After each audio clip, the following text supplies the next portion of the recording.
wabarakatuh. Perkenalkan, nama saya Novel Didi dari kelas 10 TKJ 5. Saya akan menjelaskan pengertian-pengertian apa itu sejarah.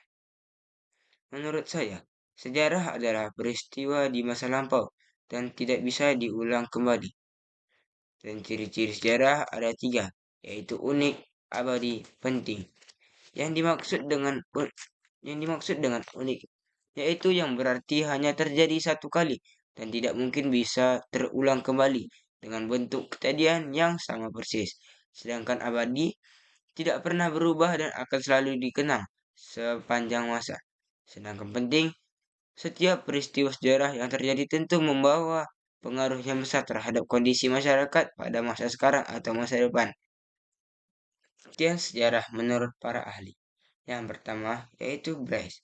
Sejarah adalah catatan dari apa yang telah dipikirkan, dikatakan, dan diperbuat oleh manusia. Menurut Walsh, sejarah itu menitik beratkan pada pencatatan yang berarti dan penting saja bagi manusia. Catatan itu meliputi tindakan-tindakan dan pengalaman-pengalaman manusia di masa lampau pada hal-hal penting sehingga merupakan cerita yang berarti. Menurut Patrick Gardenier, sejarah adalah ilmu yang mempelajari apa yang telah diperbuat oleh manusia. Menurut Roslan Abdul Ghani, ilmu sejarah adalah salah satu cabang ilmu pengetahuan yang meneliti dan menyelidiki secara sistematis keseluruhan perkembangan masyarakat serta kemanusiaan di masa lampau, beserta kejadian-kejadian dengan maksud untuk kemudian menilai secara kritis seluruh hasil penelitiannya tersebut untuk selanjutnya dijadikan perbendaharaan pedoman bagi penilaian dan penentuan keadaan sekarang, serta arah proses masa depan. Sedangkan menurut Mohyamin, sejarah adalah suatu ilmu pengetahuan yang disusun atas hasil penyelidikan beberapa peristiwa yang dapat dibuktikan dengan bahan kenyataan. Pengertian sejarah secara negatif. Jadi, apakah sejarah itu? Untuk menjawab pertanyaan tentang karakteristik ilmu sejarah, di sini akan diuraikan pengertian sejarah secara negatif lebih dahulu. Sejarah itu bukan mitos. Bahasa Yunani mitos berarti dongeng. Sama-sama menceritakan masa lalu dengan satu waktu yang tidak jelas dan kejadian yang tidak masuk akal orang masa kini. Dari Jawa ada mitos tentang Raja Dewa Cengkar. Raja Dewa Cengkar yaitu pemakan manusia yang dikalahkan oleh Aji Saka. Aji Saka lah yang kemudian kedatangannya di Jawa dijadikan patokan oleh Sultan Agung dalam menentukan kalender. Dari Sumatera ada mitos yang menceritakan Raja Iskandar Zulkaiman turun dari bukit Seguntung yang kemudian menurunkan raja-raja. Demikian pula dari Sulawesi ada mitos tentang turunnya To Manurung yang kemudian juga menurunkan raja-raja. Mitos semacam itu memang banyak tersebar di Nusantara. Mitos biasanya dimulai dengan kata yang mempunyai cerita atau kata sahibul hikayat. Mitos-mitos itu mempunyai peristiwa terjadi, sedangkan dalam sejarah semua peristiwa secara persis diceritakan kapan terjadi. Dalam babat Tanah Jawa disebut bahwa Raja-Raja Mataram adalah keturunan para nabi di satu pihak dan keturunan tokoh wayang di pihak lain. Demikian juga dari Sunda ada cerita Dayang Sumbi yang bersumpah akan mengawini siapa saja yang sanggup mengantarkan jarum yang terjatuh. Perempuan itu harus kawin dengan seekor anjing karena binatang itulah yang sanggup membawa jarum kepada kejadian-kejadian dalam mitos itu. Tidak tidak masuk akal. Orang masa kini sekalipun dipercayai sebagai sungguh-sungguh terjadi di masa lalu. Mitos bersama dengan nyanyian mantra, syair, dan pepatah, termasuk tradisi lisan. Tradisi lisan dapat menjadi sejarah. Asal ada sumber sejarah lain, barangkali untuk masyarakat yang belum mengenal tulisan, misalnya masyarakat lama di Timur Timur dan Irian Jaya, sebagai juga halnya di Afrika, orang akan mengandalkan daripada tradisi lisan dalam penulisan sejarah.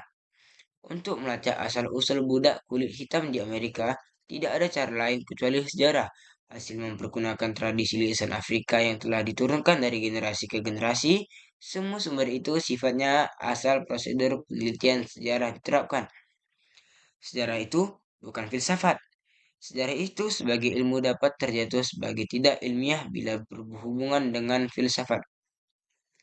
Sejarah dimoralkan dan sejarah sebagai ilmu konkret menjadi filsafat yang abstrak. Pada zaman pertengahan sejarah dipengaruhi teologi pada abad ke-19 oleh Libersilian dan nasionalisme, dan pada abad ke-20 oleh Marxisme. Reaksi terhadap moralisme sejarah adalah terjadi pada tahun ke-19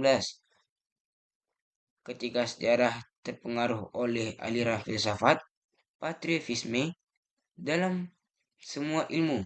Sejarah berusaha mandiri sebagai ilmu positif dengan Leopold van Rijn. Sejarah itu bukan ilmu alam. Sejarah mempunyai cara tersendiri dalam pekerjaannya. Sejarah sering dimasukkan dalam ilmu manusia atau human studies, yang dalam perjalanan waktu dipecahkan ke dalam ilmu-ilmu sosial. Pengertian sejarah secara positif. Sebagai ilmu, sejarah terikat pada prosedur penelitian. Ilmu sejarah juga terikat pada penalaran yang bersandar pada fakta. Bahasa Latin factus berarti yang sudah selesai. Kebenaran sejarah terletak dalam kesediaan sejarawan untuk meneliti sumber sejarah secara tuntas, sehingga diharapkan ia akan mengungkap secara objektif hal akhir. Yang diharapkan ialah kecocokan antara pemahaman saat sejarawan dengan fakta jadi secara positif. Sejarah ialah ilmu tentang manusia.